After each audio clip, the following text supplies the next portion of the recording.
अल्हम्दुलिल्लाहि वकफ़ा वसलामुन अला इबादिहिल्लज़ीना इस्तफ़ा अम्मा बाद।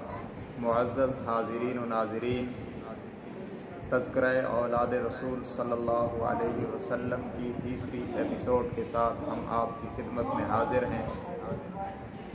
आज ज़िक्र करेंगे रसूलुल्लाह सल्लल्लाहु अलैहि वसल्लम की तीसरी साहबज़ादी सैयदा उम्मे कुलसूम रज़ी अल्लाहु अन्हा का, जो आपकी साहबजादियों में तीसरे नंबर पर हैं और आपकी औलाद में चौथे नंबर पर पैदा हुई। जब आप सल्लल्लाहु अलैहि वसल्लम की उम्र मुबारक के 35 साल मुकम्मल हो चुके और 36वें साल का आगाज़ था, तो आप सल्लल्लाहु अलैहि वसल्लम के घर में सैयदा खदीजतुल कुबरा रज़ी अल्लाहु अन्हा के बतन से सैयदा उम्मे कुलसूम रज़ी अल्लाहु अन्हा की विलादत हुई और 40 साल के बाद ऐलान नबूवत हुआ और दीगर बेटियों की तरह सैयदा उम्मे कुलसूम रज़ी अल्लाहु ताला अन्हा का निकाह भी अबू लहब के बेटे उतैबा इब्ने अबी लहब से कर दिया गया। मगर यहाँ भी रुखसती की नौबत नहीं आई जब सूरह तब्बत यदा अबी लहब नाजिल हुई, जिसमें अबू लहब और उसकी पूरी फैमिली की मज़म्मत और उनका जहन्नमी होना बयान किया गया। तो इसने आकर हुज़ूर सल्लल्लाहु अलैहि वसल्लम की बेटी को तलाक दे दी और महफिल के अंदर रसूलुल्लाह सल्लल्लाहु अलैहि वसल्लम पर तौहीन आमेज़ जुमले भी कसे और आप सल्लल्लाहु अलैहि वसल्लम के मुबारक गरेबान पर भी हाथ डाला, जिस पर आप सल्लल्लाहु अलैहि वसल्लम ने इसके ख़िलाफ़ एक जुमला फरमाया कि या अल्लाह, इस पर जंगल के दरिंदों में से कोई दरिंदा मुसल्लत फरमा। फिर एक वक्त आया कि ये शख्स शाम के सफ़र पे जा रहा था, तो अबू लहब ने काफ़िले वालों से कहा, मेरे बेटे का ख्याल रखना, इसलिए कि इसको मेरे भतीजे ने इसके ख़िलाफ़ दुआ की है, ये बचेगा नहीं। अगरचे इन लोगों ने कलमा नहीं पढ़ा था, लेकिन ये यकीन रखते थे कि हुज़ूर सल्लल्लाहु अलैहि वसल्लम अगर किसी के ख़िलाफ़ अल्लाह से दुआ कर दें तो वो उसका कबूल होना यकीनी होता है। लिहाजा काफ़िले वालों ने रात के वक्त इसे यूँ एहतमाम के साथ हिफाजत के साथ सुलाया कि काफ़िले का सारा सामान जमा करके उसके ऊपर इसको सुलाया और 100 आदमियों पर मुश्तमिल काफ़िला था। 99 आदमी तमाम सामान के इर्द गिर्द सो गए। रात को जंगल से एक दरिंदे को अल्लाह ने भेजा, जिसने तमाम सोने वालों को सूंघा, फिर उस सामान के ऊपर चढ़ा और उतैबा इब्ने अबी जहल को चीर फाड़ के चला गया। तो तब एक फरिश्ते ने आवाज़ दी कि जिसकी हिफाजत के लिए तुम सोए हुए थे वो मर चुका है। तो काफ़िले वालों ने बेदार होकर देखा तो उतैबा इब्ने अबी लहब की मैयत पड़ी हुई। ये इसके साथ सैयदा उम्मे कुलसूम का पहला निकाह हुआ था। फिर हुज़ूर सल्लल्लाहु अलैहि वसल्लम के मदीना मुनव्वरा हिजरत करने के बाद सैयदा उम्मे कुलसूम और सैयदा फ़ातिमतुज़ ज़हरा रज़ी अल्लाहु अन्हुमा ने भी हिजरत की और सन 2 हिजरी में जब सैयदा रुक़ैया रज़ी अल्लाहु ताला अन्हा का इंतकाल हो गया, जिनका निकाह उतबा इब्ने अबी लहब से तलाक के बाद हज़रत उस्मान से हुआ था, उनकी वफ़ात के बाद हज़रत उस्मान रंजीदा थे, क्योंकि रसूलुल्लाह सल्लल्लाहु अलैहि वसल्लम से दामादी का रिश्ता टूट गया था।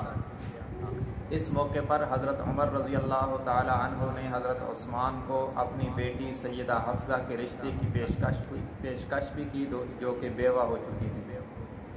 मगर हज़रत उस्मान रज़ी अल्लाह ताला अन्हु ने जवाब में खामोशी इख्तियार की, इसलिए कि हज़रत उस्मान रज़ी अल्लाह ताला अन्हु इससे पहले ये बात सुन चुके थे कि हुज़ूर सल्लल्लाहु अलैहि वसल्लम ने फरमाया, अल्लाह ने मुझे उमर की बेटी हफ्सा से निकाह का हुक्म दिया है। तो हज़रत उस्मान ने हुज़ूर का राज फाश भी नहीं किया और हज़रत उमर रज़ी अल्लाह ताला अन्हु को इनकार भी नहीं किया। इस पर हज़रत उमर रज़ी अल्लाह ताला अन्हु को नागवारी हुई। उन्होंने हुज़ूर सल्लल्लाहु अलैहि वसल्लम से अर्ज़ किया कि मैंने उस्मान को अपनी बेटी का रिश्ता पेश किया, मगर उस्मान ने जवाब तक नहीं दिया। हुज़ूर सल्लल्लाहु अलैहि वसल्लम ने फरमाया, उमर फ़िक्र न कर, अल्लाह उस्मान को तेरी बेटी से बेहतर बीवी अता फ़रमाएगा और अल्लाह तेरी बेटी को उस्मान से बेहतर शोहर अता फ़रमाएगा। हज़रत उमर रज़ी अल्लाह ताला अन्हु ये जुमला सुनकर हैरान हो गए, मगर फिर उन्होंने देखा कि हुज़ूर सल्लल्लाहु अलैहि वसल्लम ने अपनी बेटी का रिश्ता हज़रत उस्मान रज़ी अल्लाह ताला अन्हु को दिया और हज़रत उमर रज़ी अल्लाह ताला अन्हु की बेटी के लिए ख़ुद निकाह का पैगाम भेज दिया। तो इस तरह सन 2 हिजरी में सैयदा रुक़ैया रज़ी अल्लाह अन्हा की वफ़ात के बाद सैयदा उम्मे कुलसूम का रिश्ता हज़रत उस्मान रज़ी अल्लाह तआला अन्हु से हो गया और ये रसूलुल्लाह सल्लल्लाहु अलैहि वसल्लम के दोहरे दामाद बन गए। पूरी कायनात में तन्हा ये एज़ाज़ हज़रत उस्मान रज़ी अल्लाह तआला अन्हु को मिला है कि वो अल्लाह के नबी के दोहरे दामाद बने हैं। पूरी इंसानियत में इनके अलावा ये एज़ाज़ किसी को नसीब नहीं हुआ। सन 9 हिजरी के शाबान में जब सैयदा उम्मे कुलसूम रज़ी अल्लाह तआला अन्हा की वफ़ात हो गई तो इनके गुस्ल में 3 अज़वाज मुतहरात शरीक हुई, सैयदा उम्मे सलमा, सैयदा सफ़िया और सैयदा हफ्ज़ा रज़ी अल्लाह तआला अन्हुन्ना। सूरत हाल यूँ थी कि हुज़ूर सल्लल्लाहु अलैहि वसल्लम पर्दे के पीछे तशरीफ़ फरमा थे, आप हिदायत दे रहे थे और उन हिदायत के मुताबिक ये औरतें सैयदा उम्मे कुलसूम रज़ी अल्लाह अन्हा को गुस्ल दे रही थीं। औरतों को गुस्ल देने का तरीका भी उम्मत को यहीं से मालूम हुआ है। इस तरह इस औरत को सन 9 हिजरी के अंदर जन्नतुल बकी में दफन किया गया और इनकी वफ़ात के बाद हुज़ूर सल्लल्लाहु अलैहि वसल्लम ने फरमाया, उस्मान, अगर मेरी 40 बेटियां होती और यूँ वफ़ात पाती रहती तो मैं यके बाद दीगर अपनी 40 बेटियां और एक रिवायत के मुताबिक 100 बेटियां भी तेरे निकाह में दे देता। ये एज़ाज़ भी हज़रत उस्मान रज़ी अल्लाह तआला अन्हु के लिए बहुत बड़ा एज़ाज़ है। अगरचे हुज़ूर सल्लल्लाहु अलैहि वसल्लम की इतनी बेटियां थी तो नहीं, लेकिन ये एज़ाज़ भी बहुत बड़ा है कि हुज़ूर सल्लल्लाहु अलैहि वसल्लम ने उनको इतनी बड़ी पेशकश फरमाई थी। जैसा कि हज़रत उमर रज़ी अल्लाह तआला अन्हु के मुताल्लिक़ फरमाया, लौ कान बादी नबियुन लकान उमर, कि अगर मेरे बाद नबूवत जारी रहती तो अल्लाह उमर को नबी बनाता। अगरचे हुज़ूर के बाद नबूवत जारी नहीं है, लेकिन ये एज़ाज़ भी हज़रत उमर के लिए बहुत बड़ा है कि उनके लिए इस दर्जे का ऐलान किया गया।